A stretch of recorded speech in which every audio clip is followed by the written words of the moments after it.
ప్రపంచంలో వార్తలలో ఏం జరుగుతుందో చూసే ముందు ఒక్కసారి యేసుక్రీస్తు మాటలను వినాలని నేను కోరుకుంటున్నాను. ఎవడునూ మిమ్మును మోసపరచకుండా చూచుకొనుడి అని అన్నాడు.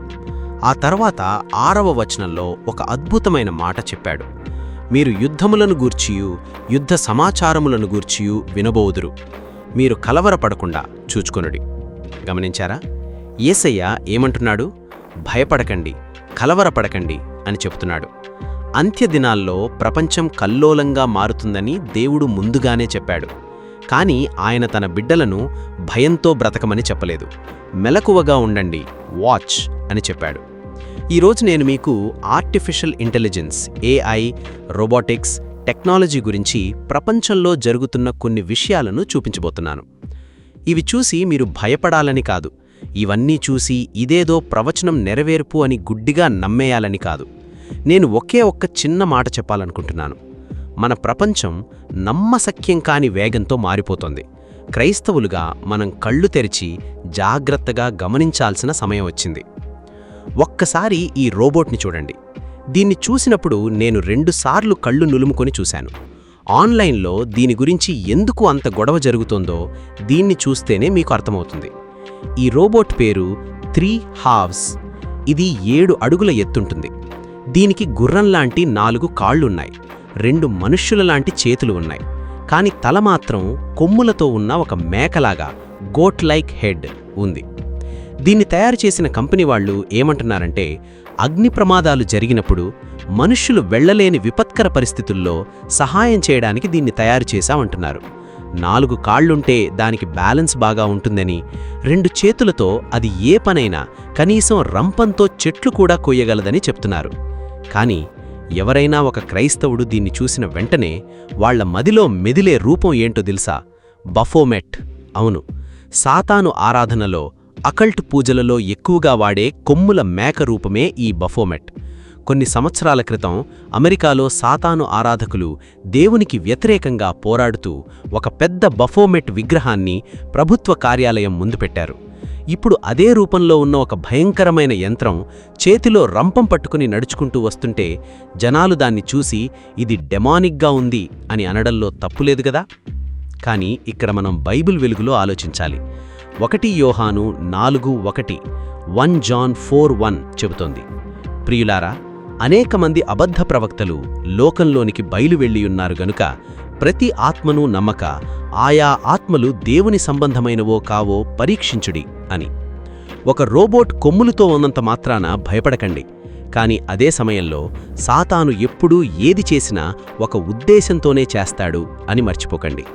బైబిల్లో కొమ్ములు, హార్న్స్ అనేవి అధికారాన్ని, క్రూర మృగాలను, రాజ్యాలను సూచిస్తాయి.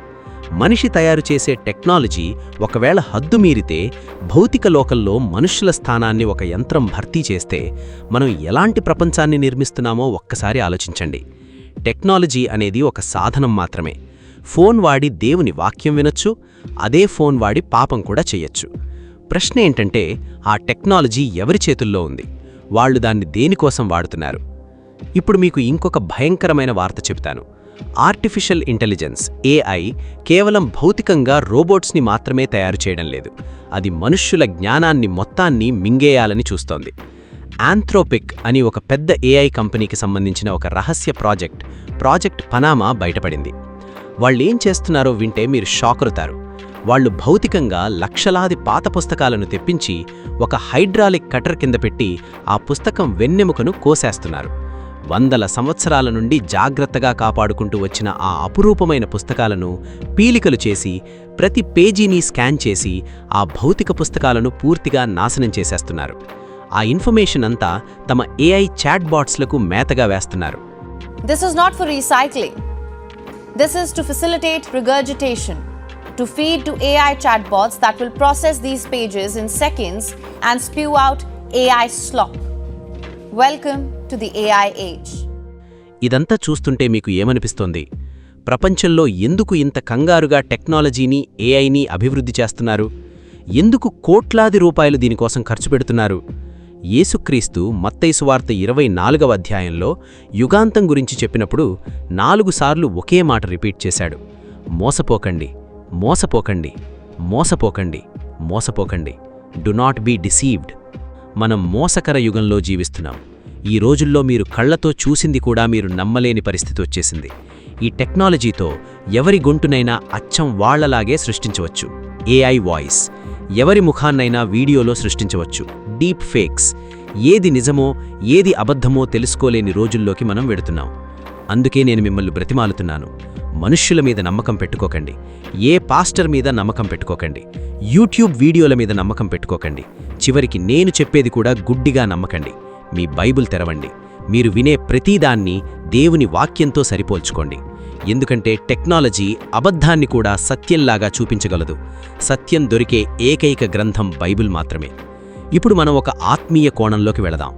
చాలామంది ఆధ్యాత్మిక నాయకులు, క్యాథలిక్ ఫాదర్స్ ఏమంటున్నారంటే, టెక్నాలజీ ద్వారా, ఫోన్ల ద్వారా కూడా దురాత్మల దాడులు జరుగుతున్నాయని వాళ్ళ అనుభవాలను పంచుకుంటున్నారు. ఒక పాస్టర్ గారు ఏమన్నారంటే, నేను దేవుని వాక్యాన్ని ప్రింట్ చేద్దామని కంప్యూటర్ వాడితే అది ప్రింట్ అవ్వదు, ఆగిపోతుంది. నేను యేసుక్రీస్తు నామంలో ఆ దురాత్మల బంధకాలను గద్దించిన తర్వాతే ఆ ప్రింటర్ పనిచేస్తుంది అని ఆయన చెప్పారు. Computer just stops printing. And I have to say, in the name of Jesus Christ, I bind all spirits of blockage and games off this computer and this printer and send you to the foot of the cross, never to return here again. And then prints out.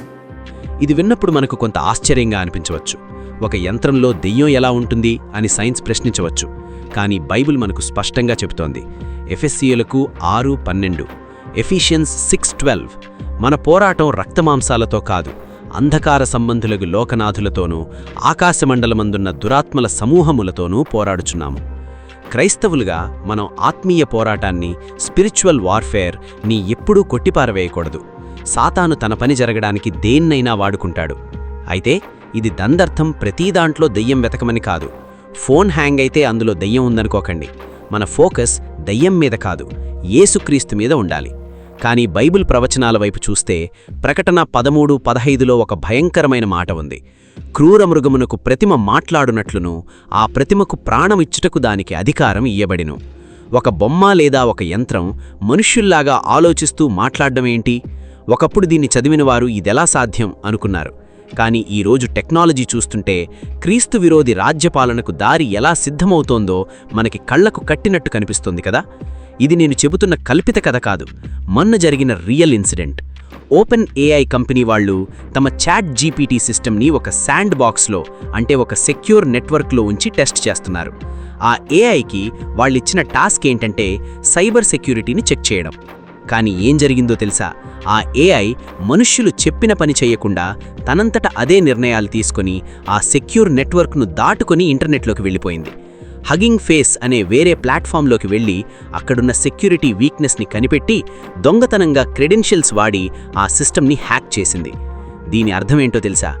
మనుష్యులు control చేయకముందే, మనుష్యులు order ఇవ్వకముందే ఒక యంత్రం తనంతట అదే ఆలోచించి వేరే systems మీద దాడి చేస్తోంది. సైంటిస్టులు ఎప్పటినుండో భయపడుతున్నది ఇదే. ఏఐ ఒకవేళ మనిషి కంట్రోల్ తప్పితే దాన్ని ఆపడం ఎవరి తరం కాదు. టెక్నాలజీ వేగంగా పరిగెడుతోంది, ప్రపంచం మారిపోతోంది. ప్రియమైన దేవుని బిడ్డ, ఇదంతా చూసి నువ్వు భయపడాల్సిన అవసరం లేదు. కానీ ఒక ప్రశ్న నిన్ను అడుగు. మార్కు సువార్త 8:36లో యేసయ్య ఏమన్నాడు? ఒకడు సర్వలోకాన్ని సంపాదించుకొని తన ప్రాణాన్ని పోగొట్టుకొనుట వానికేమి ప్రయోజనం? నీకు ఏఐ గురించి మొత్తం తెలిసి ఉండి యేసుక్రీస్తు తెలియకపోతే ఏం లాభం? నీకు టెక్నాలజీ అంతా అర్థమై నీ ప్రార్థన జీవితాన్ని నువ్వు కోల్పోతే ఏం ప్రయోజనం? సాతాను నిన్ను దేవుని మీద ద్వేషం పెంచుకునేలా చెయ్యక్కర్లేదు. నువ్వు దేవుని వాక్యం చదవకుండా, ప్రార్థన చెయ్యకుండా ఈ లోకపు వినోదాలలో నిన్ను బిజీ చేస్తే చాలు, వాడు గెలిచినట్టే. అందుకే అపోస్తలుడైన పౌలు 1 తెస్సలోనికలకు 5:21లో చెబుతున్నాడు, సమస్తమును పరీక్షించి మేలైన దానిని చేపట్టుడి. దేన్ని గుడ్డిగా నమ్మద్దు. మీ బైబిల్ తెరవండి. టిక్టాక్ మీ థియాలజీ అవ్వకూడదు, యూట్యూబ్ మీ బైబిల్ అవ్వకూడదు, ఏఐ మీ పాస్టర్ అవ్వకూడదు. యేసు ప్రభువు మనకు భయాన్ని కలిగించే ఆత్మని ఇవ్వలేదు. పౌలంటున్నాడు, దేవుడు మనకు శక్తియు, ప్రేమయు, స్థిరబుద్ధియు గల ఆత్మను అనుగ్రహించెను.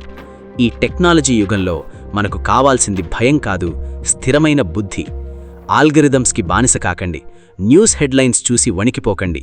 పరిశుద్ధాత్మదేవుని చేత నడిపించబడండి. ఆర్టిఫిషియల్ ఇంటెలిజెన్స్ దేవుడు కాదు, టెక్నాలజీ దేవుడు కాదు, ప్రభుత్వాలు దేవుడు కాదు, రాబోయే క్రీస్తు విరోధి కూడా దేవుడు కాదు. యేసుక్రీస్తు మాత్రమే దేవుడు. ఆయన మాత్రమే ఈ లోకానికి ఏకైక ప్రభువు. కాబట్టి ప్రార్థించండి, మీ బైబిల్ చదవండి, మీ పిల్లలకు దేవుని వాక్యాన్ని నేర్పండి, మీ స్క్రీన్స్ ద్వారా మీ ఇంటిలోకి ఏం వస్తోందో కాపలా కాయండి, మీ కళ్ళను, మీ చెవులను, మీ మనస్సును కాపాడుకోండి. ఒకవేళ నువ్వింకా దేవునికి దూరంగా పరుగెడుతూ ఉంటే, తర్వాత దేవుని దగ్గరికి వస్తానులే అని వాయిదా వేస్తూ ఉంటే, దయచేసి ఇంకా ఆగకు. ఆయన నిన్ను ప్రేమిస్తున్నాడు. నిన్ను నాశనం చేయడానికి కాదు, నిన్ను రక్షించడానికి ఆయన పిలుస్తున్నాడు. నాతో పాటు ఏకీభవించి ఈ చిన్న ప్రార్థన చెయ్యండి. ప్రభు, ఈ మోసకరమైన దినాల్లో నేను ఎవరినీ గుడ్డిగా నమ్మకుండా కేవలం నీ వాక్యాన్నే నమ్మేలా నాకు సహాయం చేయి. ఈ లోకపు టెక్నాలజీ మాయలో పడి నా ఆత్మను నేను కోల్పోకుండా మెలకువగా ఉండి ప్రార్థించే భాగ్యాన్ని నాకు దయచేయి.